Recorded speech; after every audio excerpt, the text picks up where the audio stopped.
Iya. Assalamualaikum warahmatullahi wabarakatuh. Selamat pagi kawan pajak semua. Berjumpa lagi nih di acara kita Menapak Mari Mengenal Pajak, di mana pada pagi hari ini bersama saya Cynthia Trutami. Ini merupakan episode perdana nih ya Pak di tahun 2024 ini. Iya, Tentunya kita akan membahas tema perpajakan terkini yang hangat dibahas oleh kawan pajak semua, yaitu tentang tarif PPh pasal 21 atas penghasilan sehubungan dengan pekerjaan, jasa, atau kegiatan wajib pajak orang pribadi, serta petunjuk pelaksanaan pemotongannya yang berlaku per tanggal 1 Januari 2024 lalu. Nah, tentunya saya tidak sendiri, saya sudah ditemani oleh narasumber kita, yaitu Pak Sofri. Boleh perkenalan dulu, Pak? halo kawan pajak semua. Kita akan membahas tentang PPh pasal 21 nih Pak. Sebagaimana kita Ya, ketahui memang pemotongan PPh pasal 21 ini lebih kompleks ya Pak dibanding dengan pajak lainnya seperti PPh pasal 15, mm, 23, final 22 gitu. Ini lebih kompleks sehingga perlu adanya penyederhanaan gitu. Nah, kabarnya pada tahun 2024 ini pemerintah telah menerbitkan aturan terkait tarif dan juga tata cara pemotongan yang lebih sederhana. Nah, mungkin di antara mm. kawan pajak semua sudah sering mendengar nih kata TER atau TER atau tarif efektif rata-rata PPh pasal 21. Nah, ini yang akan kita bahas pada pagi hari ini. Itu sebenarnya apa sih Pak yang dimaksud dengan TER PPh pasal 21 ini dan dasar hukumnya itu seperti apa? Boleh dijelaskan Pak ke kawan pajak semua? Benar, jadi dimulai tahun 2024 ini nanti akan ada perubahan tentang tata cara untuk pemotongan PPh pasal 21. Peraturan Pemerintah Nomor 58 tahun 2023 dan PMK 168 tahun 2023. Nanti kawan pajak mulai Januari 2024 harus menggunakan tarif di PP 58 tahun 2023 dan PMK 168 2023 gitu. Oke, ini Jadi ada kan perubahan tarif ya kawan pajak semua. ada perubahan tarif Eh, nih. ya, jadi untuk di ketentuan sebelumnya, kalau PPh pasal 21 itu kan hanya dihitung menggunakan tarif pasal 17. Nah, sedangkan nanti di aturan di apa PP 58 ini ada dua jenis tarif yang digunakan, yaitu ada tarif efektif dan tarif pasal 17 itu. Oke, ini kan berarti ada perubahan tarif ya, Pak. Nah, dengan adanya perubahan Mm-mm. tarif ini, pasti kawan pajak juga penasaran, apakah mengubah beban pajak, Pak, bagi penerima penghasilan? Apakah jadi misalnya lebih Mm-mm. besar atau lebih kecil gitu, Pak? Mm-mm. Iya, iya. Jadi mungkin nanti perlu diperhatikan juga dipotong bahwa dengan berlakunya di PP 58 ini tidak merubah beban pajaknya. Jadi beban pajak secara keseluruhan dalam satu tahun itu sama, tetapi hanya berbeda dalam tata cara pemotongannya. Seperti tadi sudah saya sampaikan ya. Jadi ada penggunaan jenis tarif baru, yaitu tarif efektif rata-rata atau TER ini. Di mana tarif efektif ini di PP 58 itu nanti ada dua jenis tarif dalam pemotongannya. Itu jadi menggunakan tarif efektif rata-rata dan tarif pasal 17 di Undang-Undang PPh. Nah, tarif efektif rata-rata itu nanti juga dibedakan lagi ya, Cynthia. Ada tarif efektif bulanan, ada tarif efektif harian. Jadi kurang lebih seperti itu pengaturan di PP 58 ini. Gitu. Belum bahas lebih lanjut terkait ternya itu sendiri, saya jadi penasaran nih Pak, kan tadi ada perubahan tarif, tapi ditekankan sekali lagi tidak Hmm, mengurangi atau menambah beban pajak, jadi ya. tetap sama ya beban Hmm, pajaknya. hmm, Nah, kalau misalkan tetap sama, jadi pertimbangannya apa Pak? Kenapa perlu ada perubahan tarif dari peraturan sebelumnya gitu? ya. Nah, ini juga tadi sudah disampaikan di awal ya sama Cynthia bahwa perhitungan pajak di ketentuan sebelumnya itu memang sangat kompleks ya. Jadi dalam perhitungan pajaknya, kemudian dalam pelaporannya itu lebih rumit, lebih kompleks dibanding dengan jenis pajak lain. Kalau misalnya jenis pajak lain kan misalnya pasal 22 atau pasal 23 atau PPh final itu kan hanya tarif kali dasar pengenaan pajaknya itu kan biasanya Ya. penghasilan brutonya. Sementara kalau di pasal 21 itu kan harus ngitung dulu komponen penghasilan brutonya itu terdiri dari apa aja, kemudian pengurangnya apa, kemudian baru dikalikan 12, kemudian nanti ketemu penghasilan kena pajak, dikalikan tarif yang berlapis-lapis. Nah, itu sebenarnya menyulitkan bagi wajib pajak terutama pemotong ya. Dari latar belakang itu disusunlah PP 58 ini. Tujuannya apa? Ya supaya jadi memberikan kemudahan kepada kawan pajak semua ya, terutama pemotong itu dalam melakukan pemotongannya disederhanakan. Kalau disederhanakan itu nanti tujuannya untuk salah satunya memperkecil adanya kesalahan hitung. Tools untuk check and balance. Jadi apakah pajak yang dipotong itu oleh pemberi kerja itu sudah benar gitu. Karena kan perhitungannya sederhana. Untuk ngeceknya itu lebih gampang. Kemudian yang ketiga itu dengan penyederhanaan ini diharapkan dalam melakukan validasi perhitungan pasal 21 itunya lebih gampang. Jadi validitasnya itu lebih tinggi gitu. Jadi kalau misalnya hitungannya sederhana, terus kesalahannya dapat diminimalisir, kemudian validitasnya tinggi, jadi diharapkan nanti dalam administrasi penghitungan pasal 21-nya itu jadi lebih efektif ya, lebih efisien, akuntabel gitu. Kalau lebih mudah, nanti diharapkan dapat untuk mendorong, dari mendorong kepatuhan dari wajib pajak gitu dalam melakukan administrasi PPh pasal 21 ini. Itu kurang lebih seperti itu, Cinti. Ya, jadi tujuan dari PP 58 ini lebih ke arah penyederhanaan ya Pak, ditekankan lagi. Tidak ada perubahan terkait besarnya beban pajak kepada kawan pajak semua gitu. Justru ini kita pemerintah itu ingin menyederhanakan sehingga mungkin nantinya kawan pajak yang ingin belajar PPh pasal 21 ini justru lebih mudah ya Pak ke depannya. Iya, betul. Jadi diharapkan untuk kawan pajak yang mungkin saat ini juga baru belajar ya, mungkin ada wajib pajak baru, terutama badan, itu kan punya kewajiban untuk pemotongan ya, pemotongan jenis pajaknya. Dengan menyederhanakan ketentuan ini, nanti diharapkan mempermudah wajib pajak untuk belajar.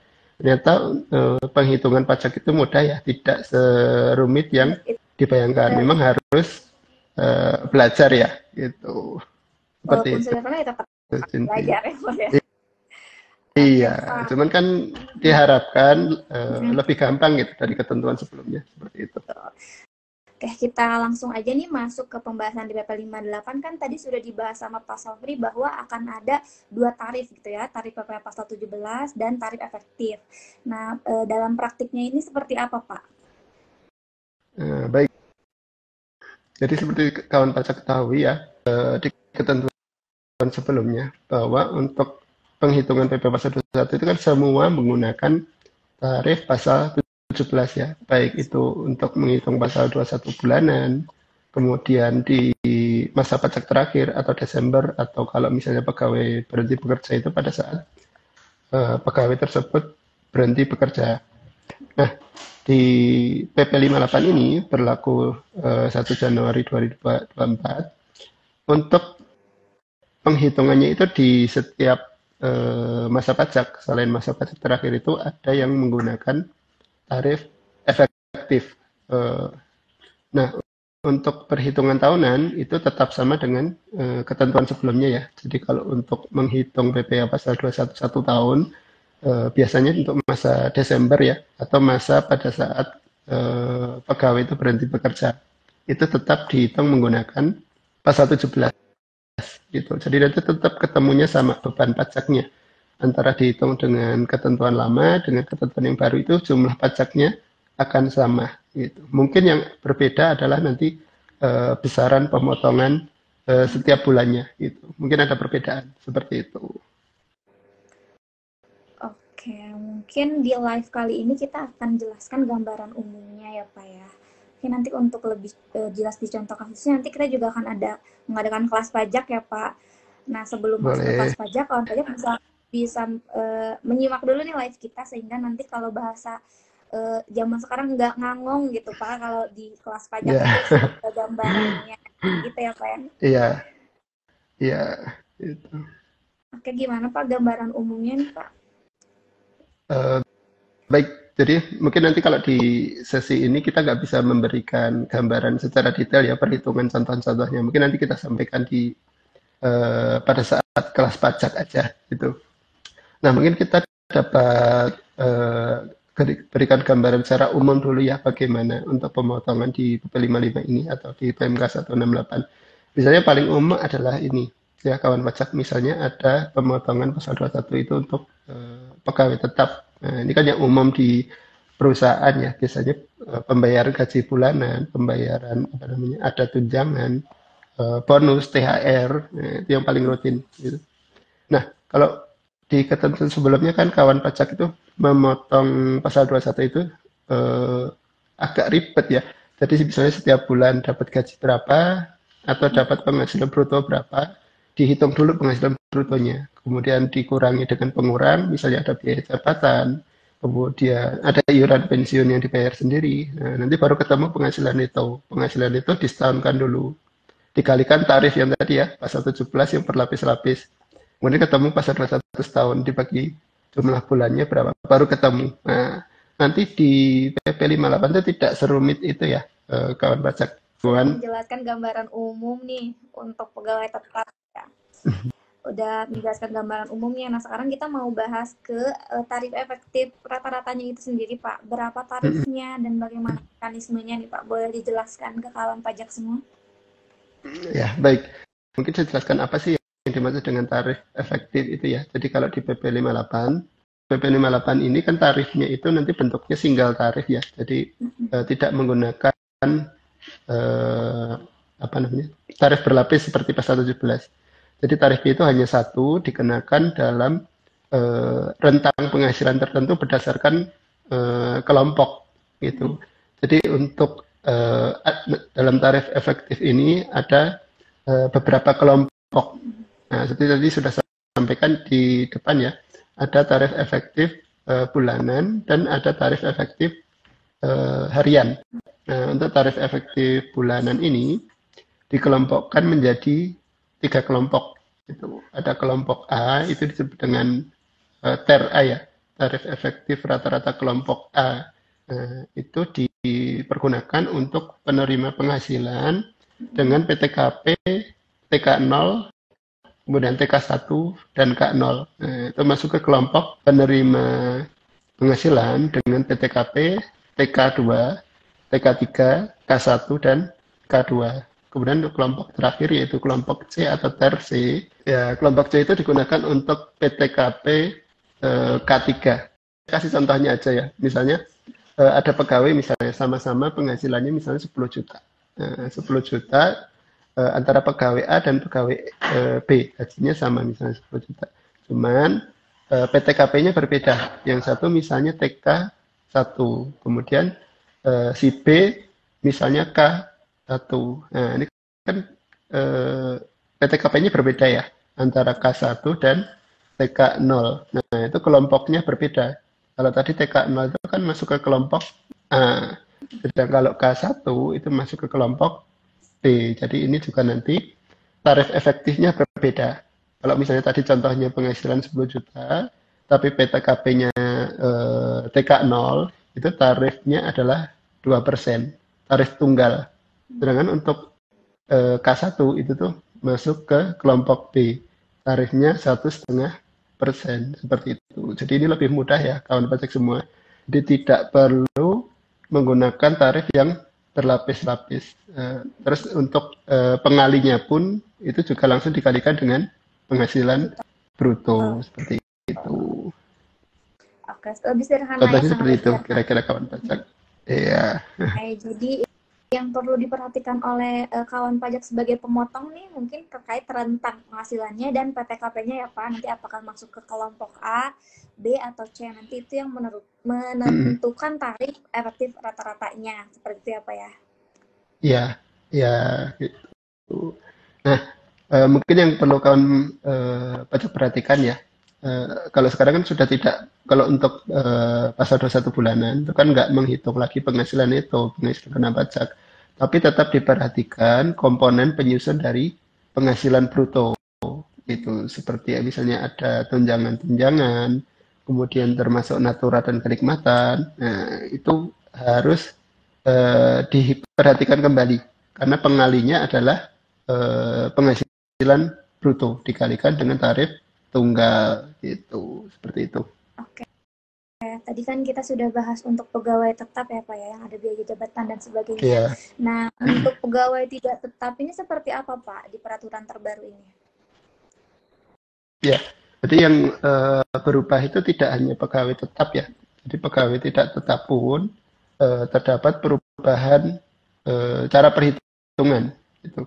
Di PP 58 untuk pegawai tidak tetap itu perhitungannya dibedakan jadi dua bagian, yaitu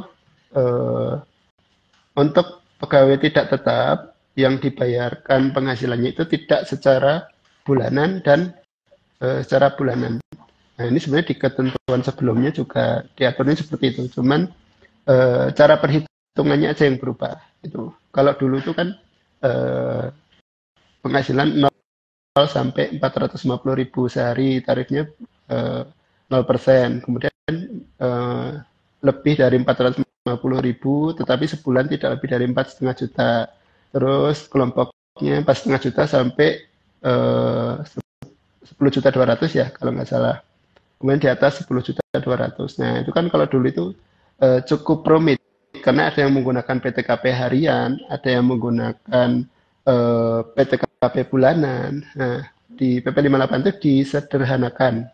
Jadi kalau misalnya ada pegawai tetap, ini saya infokan untuk yang ini ya, apa dibayar tidak secara bulanan. Misalnya pegawai tidak tetap harian lepas misalnya. Nah, itu penghasilan perharinya berapa? Itu di aturan PP 58 untuk yang penghasilan rata-rata hariannya itu tidak lebih dari 450.000 itu tetap dipotong tapi dengan tarif 0%. Nah, kalau di ketentuan lama kan tidak dipotong, tapi di PP 58 itu dipotong tapi dengan tarif 0%. Artinya apa? Meskipun tidak lebih dari 450.000 itu tetap dibuatkan bukti potong, tapi tarifnya 0. Nah, kemudian untuk penghasilan di ibu, tapi tidak lebih dari 2,5 juta per harinya. Itu tarifnya adalah 0,5%. Kemudian untuk di atas 2.500.000 itu menggunakan tarif pasal 17. Itu tarif pasal 17 kali 50% kali penghasilan bruto yang tadi di atas 2.500.000 seperti itu. Kemudian untuk pegawai tidak tetap tapi dibayar secara bulanan itu perhitungannya sama dengan pegawai tetap yaitu tarif efektif rata-rata dikalikan dengan penghasilan bruto. Itu seperti itu kawan pajak semua. Baik, lagi-lagi ini tujuannya untuk penyederhanaan lagi itu sendiri ya Pak. Oke, tadi kan Benar. pegawai tetap sudah, pegawai tidak tetap sudah. Nah, sekarang untuk bukan pegawai Pak, seperti apa di ketentuan terbaru? Baik, ini juga kawan pajak dalam prakteknya bukan pegawai juga banyak ya pemotongannya. Bukan pegawai di sini nanti sudah disediakan satu dengan tenaga ahli ya. Jadi kalau di aturan sebelumnya kan bukan pegawai itu dijelaskan per jenisnya ya. Ada dokter, ada yang apa namanya pekerjaan bebas lainnya. Nah ini bukan pegawai itu juga lebih disederhanakan. Di sini itu termasuk tenaga ahli juga perhitungannya sama dengan bukan pegawai. Nah itu pemotongannya. Kalau dulu kan harus memperhatikan ya ini berkesinambungan atau enggak, terus memperoleh penghasilan dari pihak lain atau enggak. Nah, di PP 58 itu sudah tidak diperhatikan. Jadi sudah tidak ada lagi berkesinambungan, tidak berkesinambungan. Terus tadi ya memperoleh penghasilan dari pihak lain atau enggak, itu tidak diperhatikan lagi. Jadi langsung dikalikan tarif pasal 17 kali 50% kali penghasilan bruto. Ini juga tidak memperhatikan lagi nanti dalam perhitungannya penghasilan kumulatif neto ya. Kalau di ketentuan sebelumnya kan ada penghasilan kumulatifnya berapa, kemudian baru dikalikan tarif pasal 17. Nah, kalau di ketentuan PM58 itu sudah tidak lagi. Jadi berapapun penghasilan yang diterima itu langsung dikalikan pasal 17 dikalikan 50%. Itu seperti itu kawan pajak semua. Oke, jadi untuk bukan pegawai tidak lagi melihat kondisi berkesinambungan atau tidak berkesinambungan ya Pak. Jadi pokoknya berapapun penghasilannya Iya, dikali tarif PPh pasal 17 dari 50% bruto ya, dari penghasilan bruto. Itu gitu ya Pak ya? betul. Jadi lebih sederhana ya. Jadi tidak perlu menanyakan lagi ke itu pihak yang dipotong punya ini enggak apa namanya? Penghasilan Punya lain atau penghasilan lain atau tidak gitu tidak ya. gitu.